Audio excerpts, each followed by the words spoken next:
Welcome to Celtic State of Mind. I'm John Dykes, and once again I'm delighted to be joined by Kevin Graham for another instalment of Screamacelica. Kevin, welcome back. Hiya Paul, it's fantastic to be back.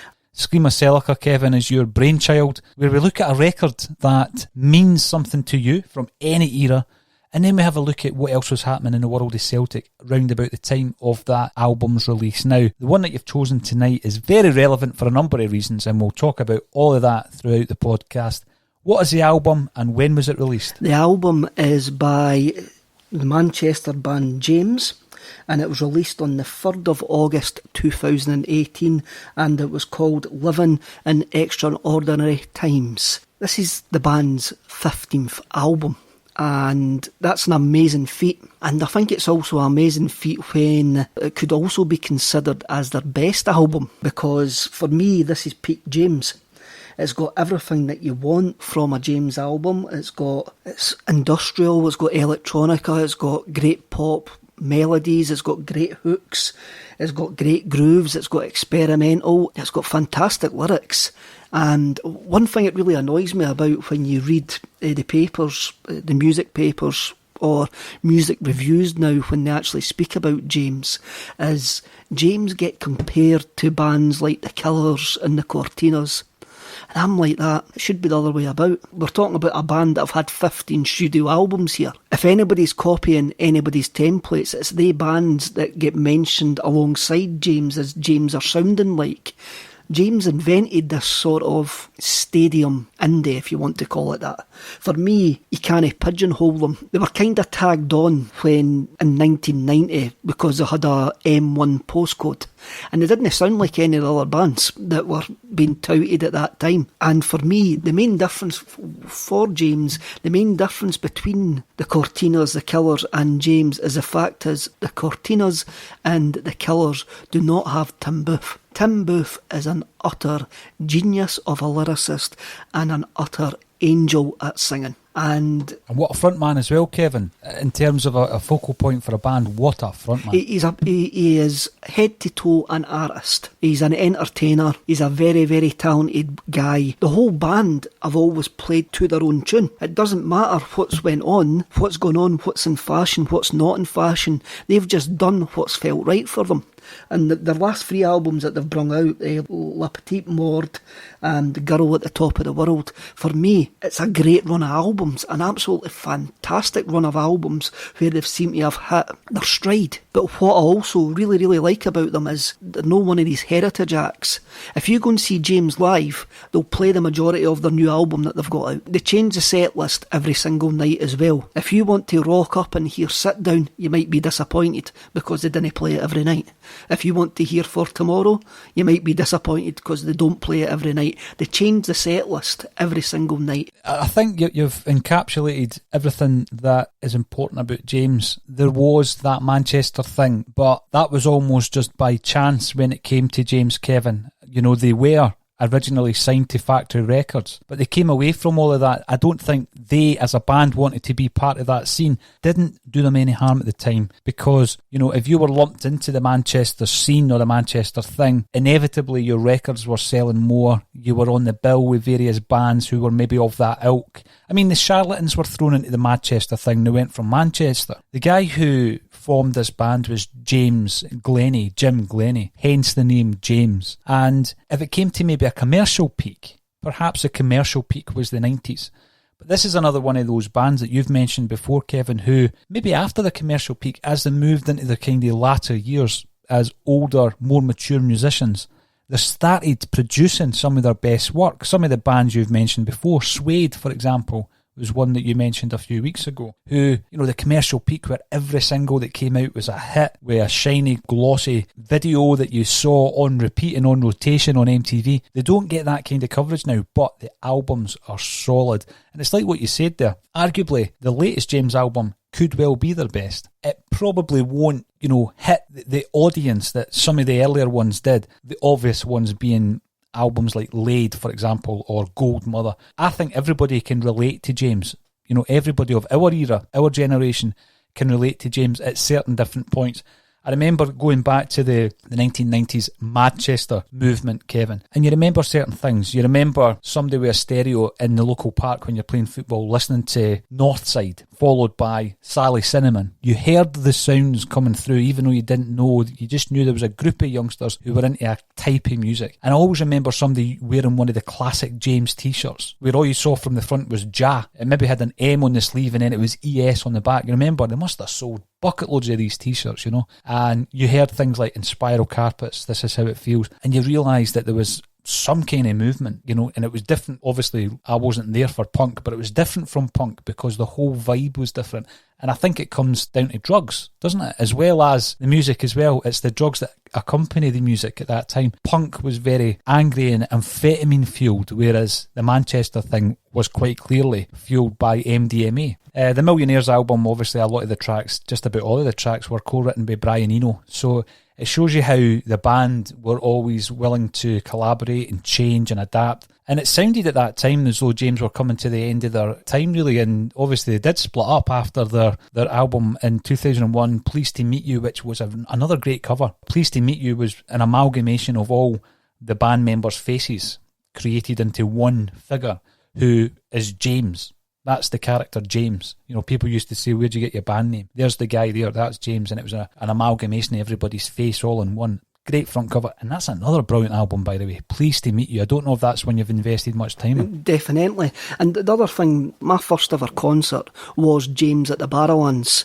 The night Celtic failed to overturn the 5-1 defeat to Neuchâtel Xamax, I decided to go to the Barrowlands that night and watch James rather than go to the second leg. So I've had a long association with James as well.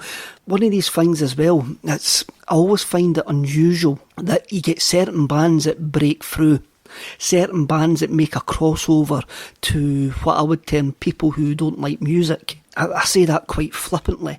What I actually mean is music is not a passion, it's something that they put on when they've got people round.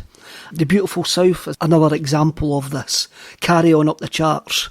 Everybody that you know of a certain age has a copy of Carry On up the charts. It's normally sitting next to What's the Story, Morning Glory. And it'll also be sitting next to The Best of James. The band's only number one album. And I remember that coming out. You look back on it and then all of a sudden it gave them a sort of second lease of life. I mean, we're talking about a band here that sold over 20 million records. And when they play now in Britain, they sell out arenas. They sell out like 5,000, 6,000, 7,000 arenas with hardly any press whatsoever. So to last this long in the music game, they're doing something right. And for never to be in fashion, apart from maybe 3-4 months of their whole 40 year career, because I think they were formed in 1981. So they've been, it's unreal. And I often think they're overlooked of their influence on certain other acts that get lauded. I've mentioned them, like the Cortinas, the Killers and all of that.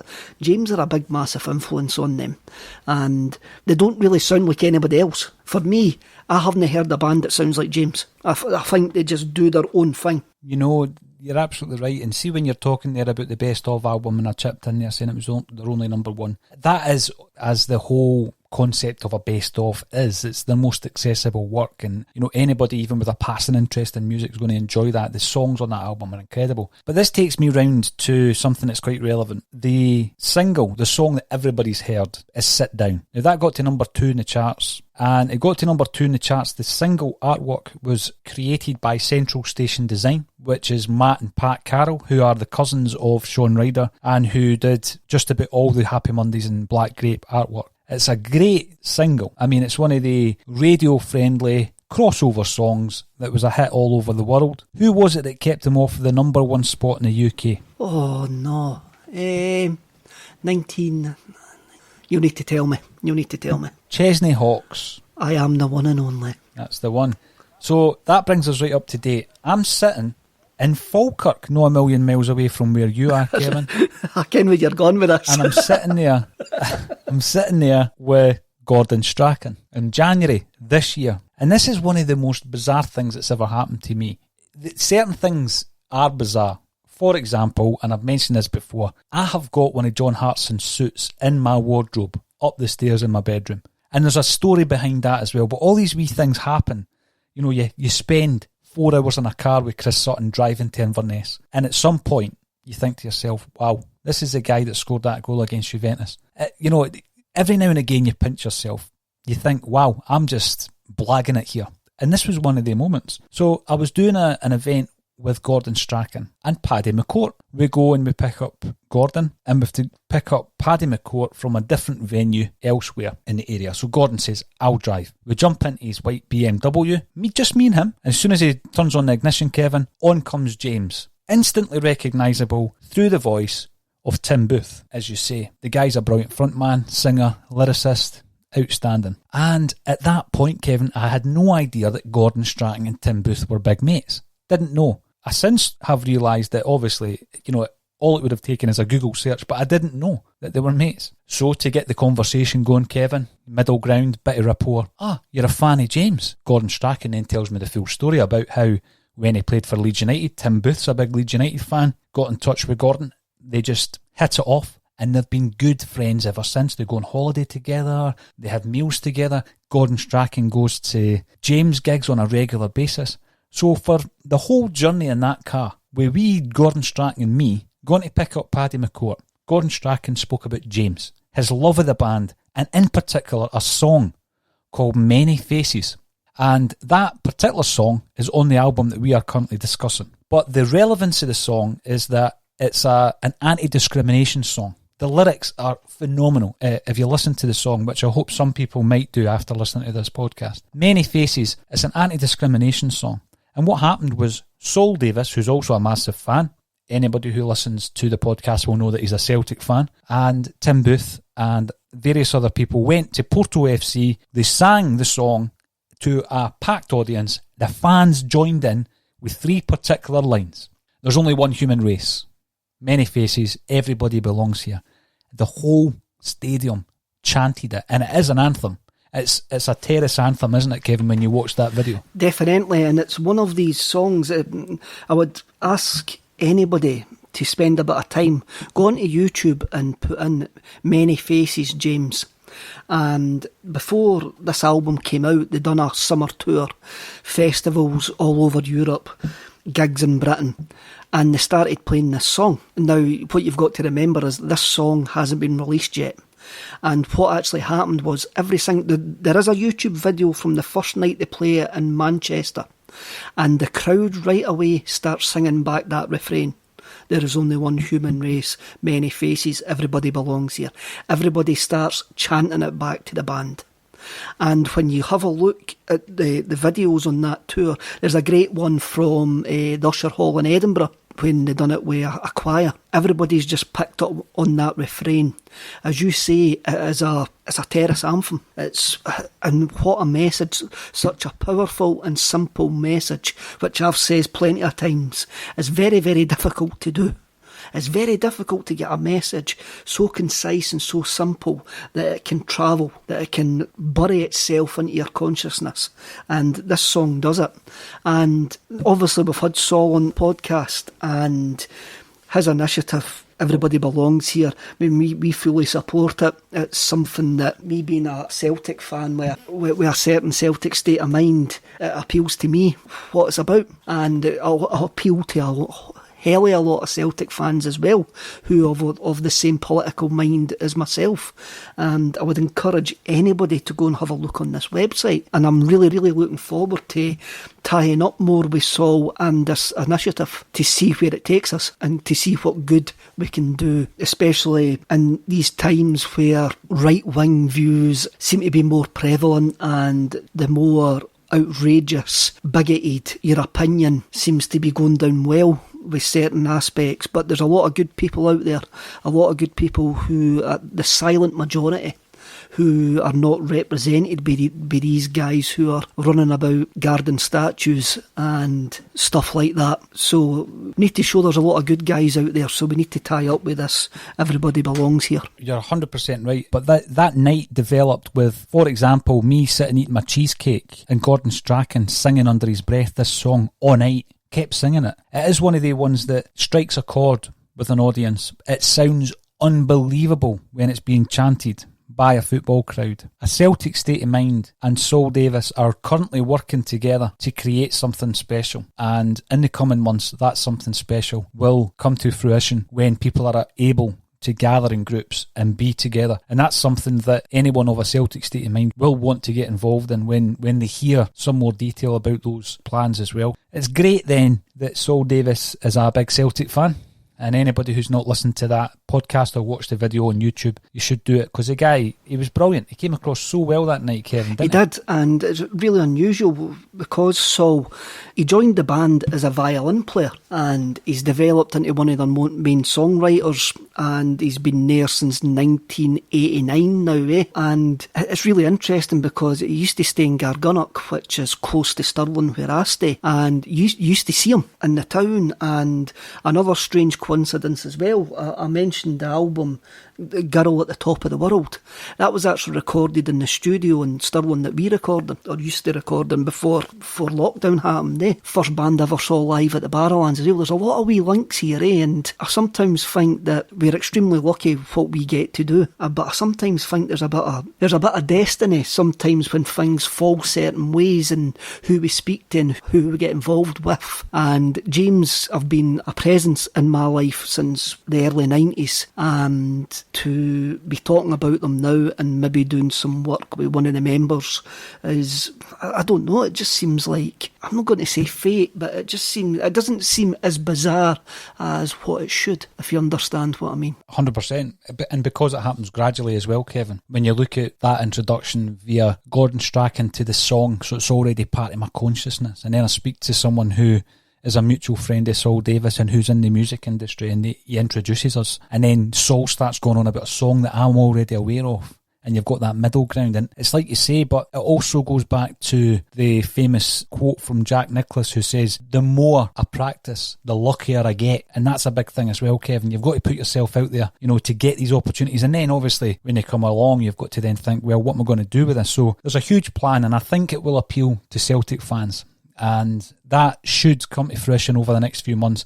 James, whilst they were releasing this album August 2018, and I think when you look at some of the lyrical content in many of the songs on that as well, Kevin, there's a bit of anger. It's an anti-Trump message that's laced throughout that album, and it's one of the ones, within 5 minutes that could be on your phone, you could be listening to it. Do it, even just for Many Faces. And as you say, have a look on YouTube for the various different versions of that, but in particular, if you type in Many Faces Porto FC, you'll get a flavour of what we're planning to do with that song closer to home. Around about that time, Celtic were on the back of 2 trebles on the bounce. All was not well, Kevin. Brendan Rodgers, the chosen one, the special one in his own peace break, the wheels were coming off of that. There was certain grumblings amongst star men like Moussa Dembele that things were not as they should have been.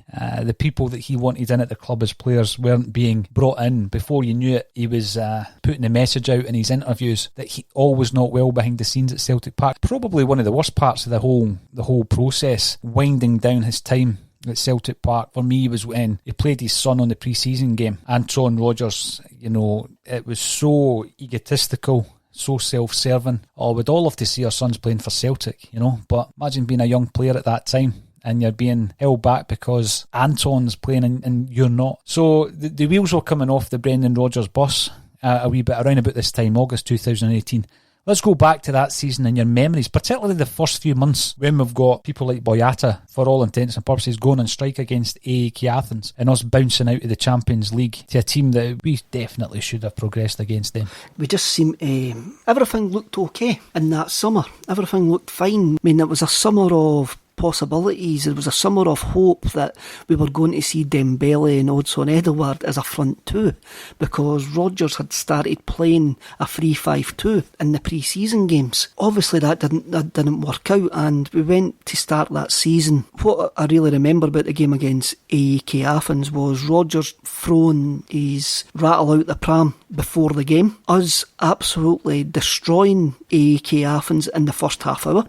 Why we weren't more than 1-0 up before they equalised, I do not know. And a lot of people forget that first half hour, we were absolutely phenomenal. Then they equalised and everything sort of fell apart. I mean, we made our worst league start for a couple of decades as well. The team was looking tired. I remember the horrific game at Tynecastle, which I spoke about in my Johnny Hayes article, where we were absolutely both teams deserved to lose that day. We were terrible. Then a couple of weeks later we went to Rugby Park and lost as well. And at that point you were going, was it really... It's difficult now to talk about that period and not have a look at what happened after it. And I'm becoming more and more to the conclusion that Brendan Rodgers left Celtic at the right time. He done us a favour when he did leave, because basically his time had run out at Celtic. Now, at the time it was a big loss, a massive, massive loss.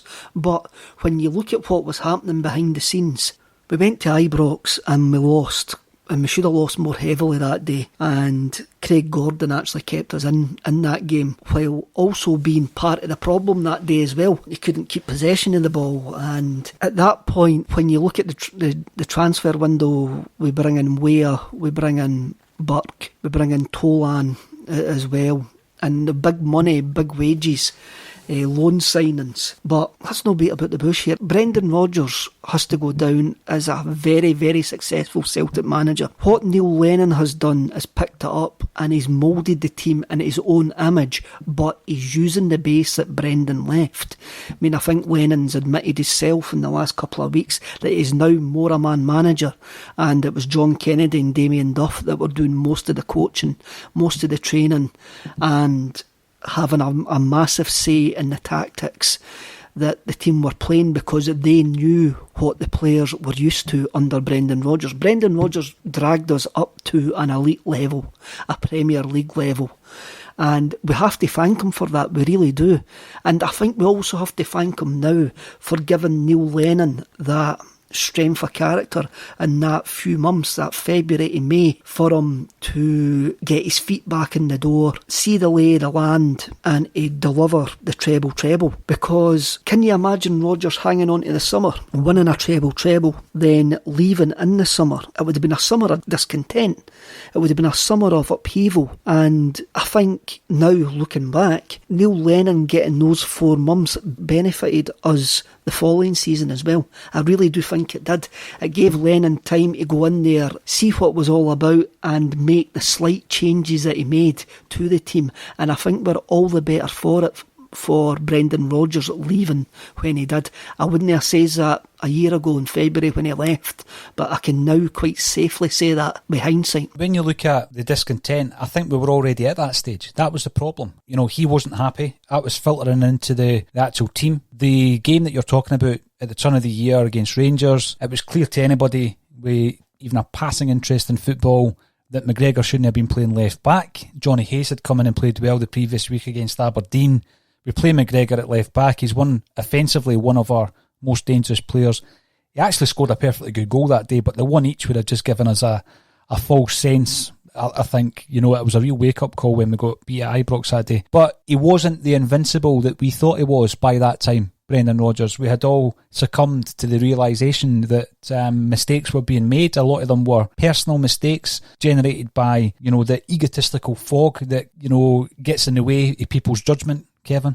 Rodgers left, and the big thing about Lennon is not only did he have to try and regroup the personnel and get them playing again, the big thing is, and you mentioned it there, it was the man management. He had to tap into a group of players who had been working with a manager who was unhappy. They were working with a manager who was going into the regular scouting meetings that they have with the various scouts around Celtic Park and Lennoxtown, and he wasn't even entertaining any of the players that were being presented to him. You know, it was quite clear he was no longer going to be putting in the extra yards to try and make Celtic the invincibles that they had been. And I know that it's great with hindsight to say that Celtic wouldn't have won the treble. I'm firmly of the belief we wouldn't had Rodgers remained where he was, because it's all about the mood of the camp and certain players not performing anywhere near their potential, because there is a mood and there's an atmosphere. And when Lennon came in, there was a mutiny in the camp. When Lennon came in and he was able to galvanise the side, for me the main man in all of that was his leader on the pitch, which was Scott Brown. And he's come through it, and we're now looking, all these months later, Kevin, we're now looking towards 10 in a row. And that's, for me, you look back on Rodgers, I'm pretty sure the day will come when he's back at Celtic Park as a guest. I'm sure that will happen at some point. Maybe it will happen if and when we win 10 in a row, and I'm not taking that for granted for a moment. But for me, it's all about Neil Lennon. It's all about Neil Lennon. The job he did when he came in made that treble, and I've said this a few times, more satisfying for me than the other two. And people think I'm daft when I say that. How can this be better than an invincible treble? Because we were up against it, Kevin. Because people had left us out hanging to dry. And Lenny came back, people wrote him off, people were unhappy. I remember the walk from Hampden Park after the game against Hearts, and the comments, the disappointment. People thought that announcement burst their bubble, that Lennon had come back permanently. He's come back, and he's done a fantastic job, and he continues to do a fantastic job as well, Kevin. So it was one of the most topsy-turvy seasons in Celtic's history, yet we won a treble, which was just astonishing, to be able to regroup a number of people. And everybody knows there's elements. I'm not a football manager, Kevin, but you've worked in workplaces where you've been a manager or you've been managed. How difficult that is to manage a group of adults with competing egos, competing styles, competing levels of ability. To be able to walk into that dressing room, and be able to actually galvanise that side. Neil Lennon, if he's not been given enough credit out with this podcast, he should be, because we're always banging on about it. I thought he'd done an astonishing job. And I says that at the time, that the job that Neil Lennon done in those couple of months was utterly fantastic, and there's a book to be written about that 4 months, and there's a coaching manual to be written about that 4 months, because that's management at the top end.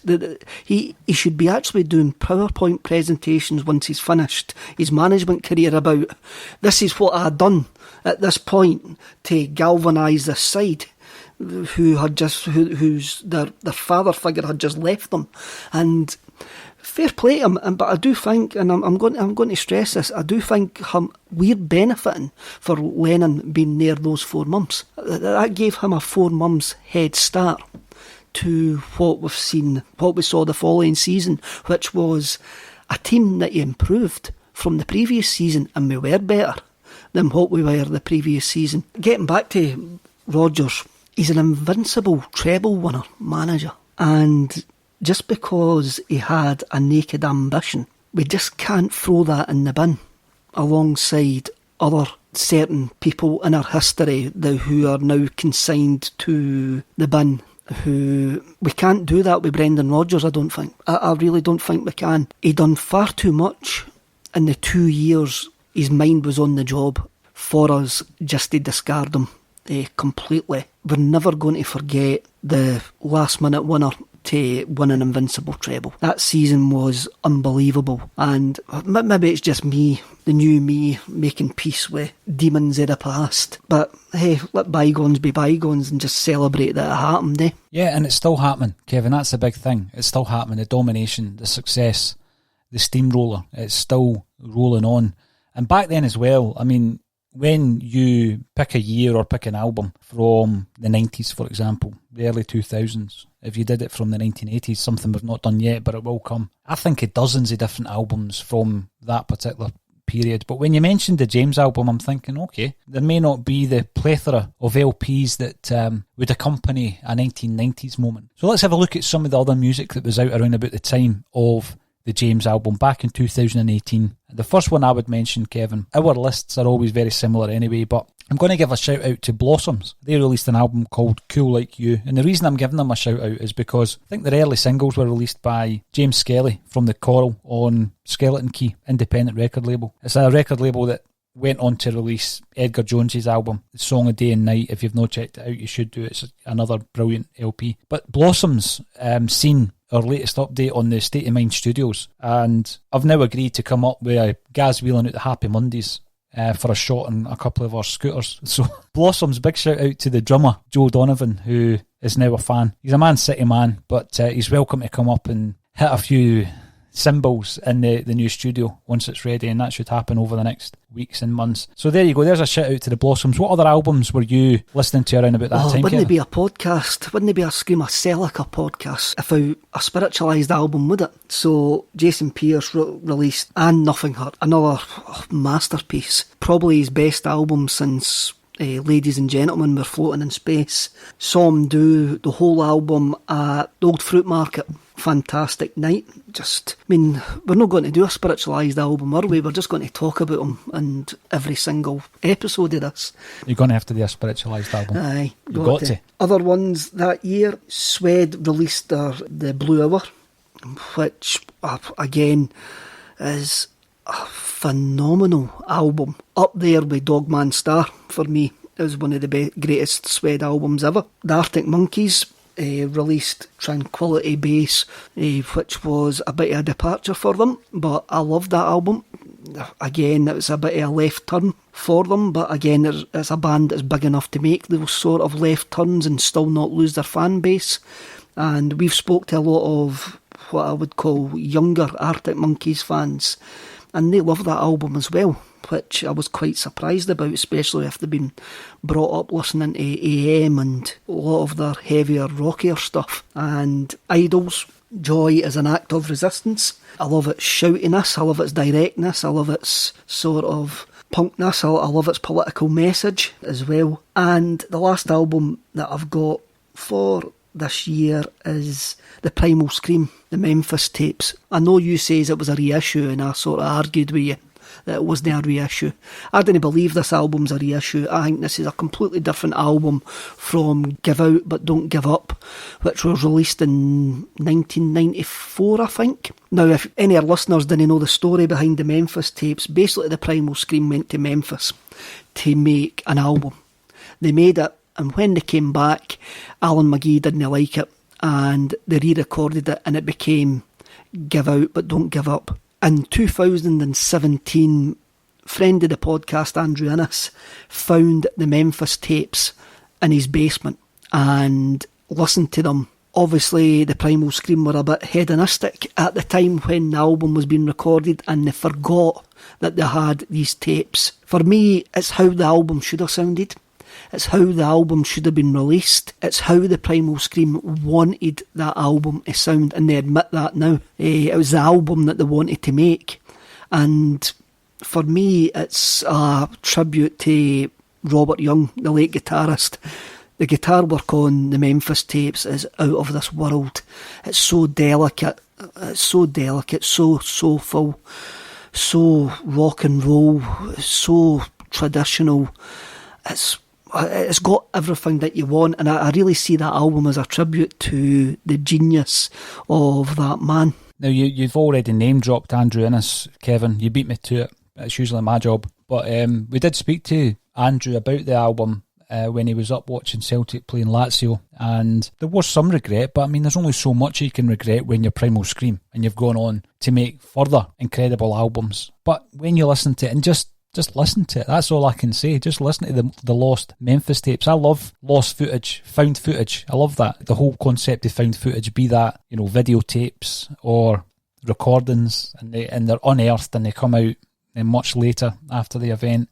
But just listen to it, because people will be familiar with songs like Jailbird and Rocks, for example, Kevin, but when you hear them in this form, this more stripped back, raw form, you realise what the band were all about at that time. There's another thing, because we do like our recommendations on Screamacelica. Just go into the YouTube, Primal Scream, The Lost Memphis Tapes. There's a brilliant 1 hour documentary that was aired on the BBC, and it shows you Bobby and Andrew going back to Memphis, and also shows you a few interviews where you can see the influence that McGee had on them back in the day, Kevin. And it's maybe tinged with a bit of regret on Bobby Gillespie and Andrew Innes' part that the album didn't see the light of day back then. But listen, as Primal Scream fans, we get best of both worlds, because we've got the 2 versions of the album, So I must admit, at this moment in time, I listen to the Lost Memphis tapes a lot more than the album it became, and at this moment in time, I prefer it to the album it became. And that isn't me just trying to be hip and left field. I actually do prefer it. I think, it was one of the albums that the follow-up to Screamadelica, what were you going to do anyway? And we asked Andrew Innes, and he said, we could have done a follow-up. We could have stuck to that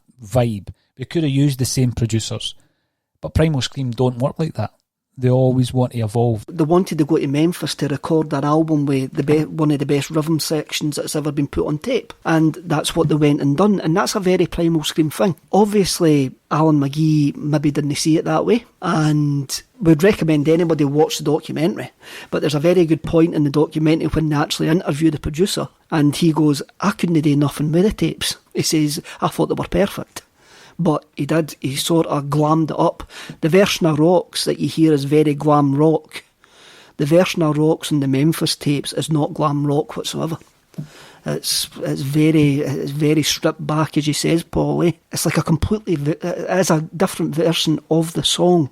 But for me, it's a more touching version of what became a massive, massive party anthem. 100%, but all we can say, Kevin, is go and watch the documentary, go and download the album, and hopefully some of the recommendations, particularly Many Faces, you've got to go and watch that, because A Celtic State of Mind will be working alongside Saul Davis with that initiative. Check out the website, check out the videos on YouTube, and keep checking back to us for updates, because we will be announcing something very, very soon, Kevin. All that's left for me to say is, once again, thank you for joining me on A Celtic State of Mind. Thank you very much, Paul. Thank you, listeners, and everybody stay safe out there.